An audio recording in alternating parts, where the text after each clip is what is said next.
Okay, so let's start the syntax of the update command. Update is the keyword, then table name. Set is also a keyword. Then column name, you have to specify particular column name. Then equal to sign, then equal to new value. Where is also a keyword, it is also a clause. Some condition. Okay, you have to given some condition. Where is used to add a condition to any SQL query. We will soon study about it in detail. Okay, where set to ये जो keywords है वो this is called as a clause in SQL command. Okay, वो हम बाद में देखेंगे. देखो अभी उसका आउटपुट कैसे आएगा. अभी एक एग्जांपल है, स्टूडेंट नाम का टेबल है. देखो स्टूडेंट आईडी नेम एज, तो स्टूडेंट आईडी में 101 102 103 this is the student ID. Name में आदम, एलेक्स और क्रिस, ये तीन नाम एंटर है. और एज 15, आदम की एज 15 है, एलेक्स की नहीं दी है और क्रिस की है. तो अभी हमें क्या करना है, एलेक्स की एज एंटर करनी है with the help of update command. तो हम क्या यूज करेंगे, देखो अपडेट स्टूडेंट, अपना कॉलम सिंटैक्स देखो. अपडेट कीवर्ड मैंने एज इट इज लिखा है. देन टेबल नेम हमारा कौन सा है, student. Then set column name. अभी कॉलम नेम कौन सा है, किस कॉलम में मुझे वैल्यू इंसर्ट करनी है, एज में. तो age equals to column name equals to value, new value, तो 18. वेयर, अभी किस रो में मुझे ऐड करनी है, where student ID. Where student ID equals to 102. 102 ये जो आईडी है उसकी जो रो है उसमें एज, एज जो कॉलम है वो अपसेंट है, तो उसलिए उसकी एज कितनी मुझे उसमें इनपुट करनी है, 18. तो that's why I am writing this query. Update student set age equals to 18 where student ID is, so where student id equals to 102. this is the update command. okay, अगर आपको कोई problem आता है या कोई आपकी क्वेरी अगर आपको समझ में नहीं आती है, please ask me. Okay, then हम नेक्स्ट देखेंगे. देखो उसका आउटपुट कैसा आया, student ID as it is रहेंगी, नेम बाकी के कॉलम आपके एज इट इज रहेंगे, उसमें कोई चेंजेस नहीं रहेंगे. ठीक है, student ID, student name, then age. तो ये जो 18 जो न्यू वैल्यू हमने ऐड की है वो क्या होंगी, वो पर्टिकुलर 102 के रो में वो इंसर्ट हो जाएंगे. In the above statement if we do not use the where clause then our update query will update age all the column of the table to 18. अगर प्रीवियस जैसे हमने ये जो क्वेरी देखी है, update student set age equals to 18, ये जो where से ये जो वेयर के बाद का जो स्टेटमेंट है, where student ID equals to 102, अगर ये हम नहीं लिखते हैं तो क्या करेंगे, एज का जो कॉलम रहेगा उसमें टोटली कितना प्रेजेंट, मतलब टोटल वैल्यू चेंज होके कितना कितना एज की वैल्यू, एज मतलब कॉलम जो रहेगा एज का वो पूरा 18 से अपडेट होगा. मतलब आदम की एज भी 18 रहेंगी, एलेक्स की भी 18 रहेंगी और क्रिस की भी 18. ठीक है, हमको ऐसा नहीं चाहिए, हमको पर्टिकुलर एलेक्स की एज ही क्या चाहिए, 18 चाहिए. That's why I am inserting the where condition. अभी हम देखते हैं अपडेटिंग मल्टीपल कॉलम्स. अभी हम देखेंगे मल्टीपल कॉलम्स हम कैसे अपडेट कर सकते हैं. अपडेट देखो, update student, this is the column name, set name equals to अभी, जो भी कैरेक्टर रहेंगे वो सिंगल कोट्स में रहेगा. Then comma age equals to 16 where S I D मतलब student I D equals to 103. Where के बाद जो कंडीशन हम लगाएंगे तो ये जो फर्स्ट कॉलम रहेगा S I D, roll number हो गया या नंबर रहेगा उस वो ही आपको उसमें इंसर्ट करना है. ठीक है, तो पहला कॉलम है हमारा एस आई डी है तो इक्वल्स टू 103. तो पर्टिकुलर 103 के कॉलम में मुझे अपडेट करना है. अभी की जो एज है वो मुझे क्या करनी है, 17 करनी है. ठीक है, तो मल्टीपल कॉलम्स हम क्या करेंगे, चेंज होंगे. जबकि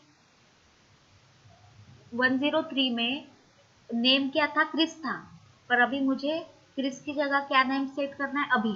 तो मैं क्या लिखूंगी, नेम इक्वल्स टू अभी, एज इक्वल्स टू 16 वेयर, कहाँ करना है मुझे, एस आई डी. किसकी एस आई डी, 103, जिसकी भी स्टूडेंट आई डी 103 है उसका नाम चेंज होना चाहिए, देन उसका एज भी चेंज होना चाहिए. सो हम एक आईडी से क्या कर रहे हैं, दोनों कॉलम चेंज कर रहे हैं. ठीक है, then update command incrementing integer value.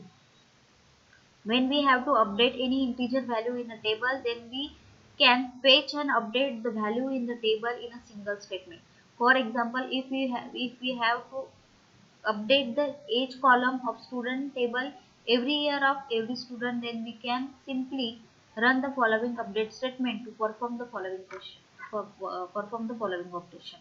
Okay, अगर मुझे कोई भी इंटीजर वैल्यू अगर मुझे क्या करना है, सेट करनी है, अपडेट करनी है, तो मैं अपडेट कमांड यूज करूंगी. ठीक है, तो देखते हैं. Update student set equals to age plus 1.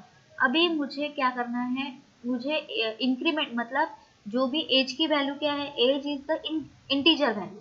As में हम 1.5 1.2 ऐसे डालते हैं कि नहीं, तो हम इंटीजर वैल्यू डालते हैं. ठीक है, मतलब पॉइंट वाली वैल्यू नहीं डालते. ठीक है, अगर उसको मुझे एक एक से बढ़ाना है, मतलब पहले रो में 15, दूसरे रो में 16, ऐसे मुझे ऑटो इंक्रीमेंट अगर करना है, तो मैं क्या करूंगी, age equals to age plus 1 कर दूंगी. मतलब तो इंक्रीमेंट एक से बढ़ेगा वो. This style only works for integer value. ये सिर्फ इंटीजर वैल्यू के लिए यूज होता है.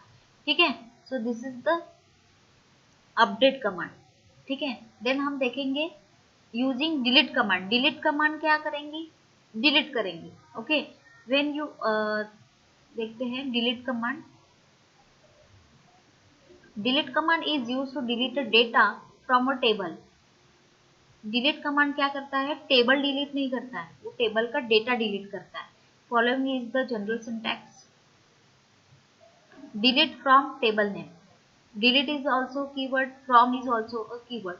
Okay, let's take a sample table. Student, देखो स्टूडेंट नाम का एक टेबल है, student ID, S name, age और उसका अंदर का data. Delete all records from a table. अगर मुझे 101 102 103 ये तीनों रो, कंप्लीट रो अगर मुझे क्या करना है, डिलीट करना है, तो मैं क्या करूंगी, delete from student. The above command will delete all the records from the table of student. ठीक है, तो सिर्फ क्या रहेगा, सिर्फ आपका टेबल का स्ट्रक्चर रहेगा, मतलब स्टूडेंट आईडी, स्टूडेंट नेम और एज, सिर्फ इतना अपीयर रहेगा स्क्रीन पर. अभी हम नेक्स्ट देखते हैं, delete a particular record from a table. बस मुझे सिर्फ एक सिंगल रिकॉर्ड, सिंगल रो अगर मुझे डिलीट करनी है, तो मैं क्या करूंगी, in our student table if you want to delete a single record, then we use a where clause to provide a condition in our delete statement. अगर मुझे पर्टिकुलर रो अगर डिलीट करनी है, तो मैं वेयर क्लॉज यूज करूंगी, where condition use करूंगी. Okay, तो देखो delete from student, where delete from student, this is the student is the table name. Okay, where is the keyword or condition, sid is the first column of student, as student id 103. ये मैंने क्या दिया है, एक उसको condition दी है कि 103 नाम की रो मुझे डिलीट करनी है, तो वो क्या करेगा, 103 नाम की डिलीट करेगा. मैं हमेशा वेयर के बाद sid ये क्यों लिखती हूँ, क्योंकि उसका रीजन ऐसा है कि नेम सेम हो सकता है. एक 10 इंसान के नेम सेम हो सकते हैं, पर उसकी आईडी क्या हो सकती है, डिफरेंट हो सकती है. उसका मोबाइल नंबर अलग हो सकता है, तो उसकी आईडी क्या करेंगे, उसको डिफरेंशिएट करेंगी उसके नेम से. तो that's why I am taking a student ID. Isn't delete same as a truncate. ये आपको डिफरेंस लिखना है. Truncate command is different from delete command. The delete command will delete all the rows from a table. Delete command क्या करता है, rows को delete करता है, whereas a truncate command not only deletes all the record in the table, but it also reinitialize the table like a newly created table. ठीक है, तो truncate table क्या करता है, न्यूली मतलब reinitialize the table like a newly created table. Okay, so this is the delete and truncate command. ये बाकी का पढ़ लेना. So this is the DML command. DML command में insert, update और delete ये तीन कमांड यूज होती है. तो please note down this command in DML command. In next lecture we have discussed the transaction control language. Okay.